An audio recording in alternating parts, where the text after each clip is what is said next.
రాష్ట్రంలో స్వతంత్ర దినోత్సవ వేడుకలను ఘనంగా నిర్వహించేలా కూటమి ప్రభుత్వం పంచాయతీలకు నిధులను కేటాయించింది. పంచాయతీల్లో ఆగస్టు 15న వేడుకల నిర్వహణకు ఇచ్చే మొత్తాన్ని గణనీయంగా పెంచుతూ కీలక నిర్ణయం తీసుకుంది. ఇప్పటి వరకు మైనర్ పంచాయతీలకు 100 రూపాయలు, మేజర్ పంచాయతీలకు 250 రూపాయలిచ్చే నామమాత్రపు నిధులను ఒకేసారి 100 రెట్లు పెంచుతూ డిప్యూటీ సీఎం పవన్ కళ్యాణ్ నిర్ణయం తీసుకున్నారు. 2011 జనాభా ఆధారంగా 5,000 లోపు జనాభా ఉన్న పంచాయతీలకు 10,000, 5,000 పైబడి జనాభా ఉన్న పంచాయతీలకు 25,000 అందిస్తామన్నారు పవన్ కళ్యాణ్.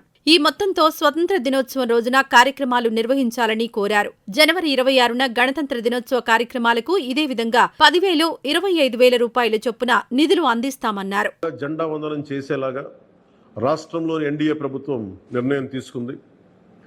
ఆగస్టు 15న స్వాతంత్ర దినోత్సవ వేడుకల నిర్వహణకు నిధులు కొరత లేకుండా చేశాం. చిన్న పంచాయతీలకి 10,000 రూపాయలు, మేజర్ పంచాయతీలకి 25,000 రూపాయల చొప్పున నిధులు సమకూరుస్తున్నాం. దానికోసమని జీవోను కూడా రిలీజ్ చేశాం. దీనిని పంచాయతీ సర్పంచ్లు దీన్ని పూర్తిగా సద్వినియోగం చేసుకోమని నేను విన్నవించుకుంటా ఉన్నాను. ఇప్పటి వరకు పంచాయతీలకి ఇంత పెద్ద స్థాయిలో ఆగస్టు 15, జనవరి 26 వేడుకలకు నిధులు ఇచ్చింది లేదు. 34 సంవత్సరాలుగా 1990 నుంచి ఈ మొత్తం ఇప్పటిదాకా పెంచలేదు. 34 సంవత్సరాలుగా ఈ పండగలకి, జెండా వందనం పండగ కానీ, గణతంత్ర దినోత్సవానికి కానీ 100 రూపాయలు, 200 రూపాయలు చొప్పున ఇచ్చేవాళ్ళు. ఈ మొత్తాన్ని గణనీయంగా పెంచాలని చెప్పి కూటమి ప్రభుత్వం నిర్ణయం తీసుకొని జీవో జారీ చేసింది.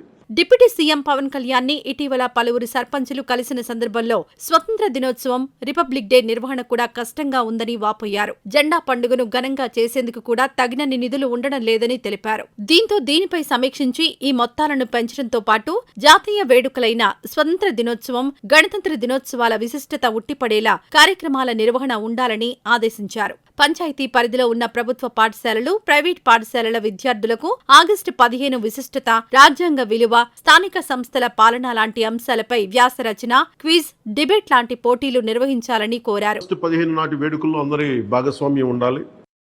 పంచాయతీ పరిధిలోని పాఠశాలల్లో వ్యాసరచన, క్విజ్, డిబేట్ పోటీలు, క్రీడా పోటీలు నిర్వహించాలని కోరుకుంటా ఉన్నాం. ఉపాధ్యాయులు భాగస్వామ్యంతో వీటిని నిర్వహించాలని కూడా ఆదేశాలు ఇచ్చాం. గ్రామంలో స్వాతంత్ర సమరయోధులు, రక్షణ రంగంలో పనిచేసిన వారు, ముఖ్యంగా పారిశుద్ధ్య కార్మికులకు సత్కారాలు చేయాలి. గౌరవ ప్రధానమంత్రి గారు ఇప్పుడు కూడా పారిశుద్ధ్య కార్మికులకు ఏ స్థాయిలో గౌరవించారో అందరికీ తెలిసిందే. రాష్ట్ర ఎన్డీఏ ప్రభుత్వం కూడా ఆ దిశలోనే గౌరవ ముఖ్యమంత్రి శ్రీ నారా చంద్రబాబు గారి ఆధ్వర్యంలో పారిశుద్ధ్య కార్మికులకు అదే గౌరవం ఇవ్వడం జరుగుతుంది. పారిశుద్ధ్యంపై మహాత్మా గాంధీజీ చెప్పిన మాటలతో ప్రమాణం చేయించాలని సూచించారు.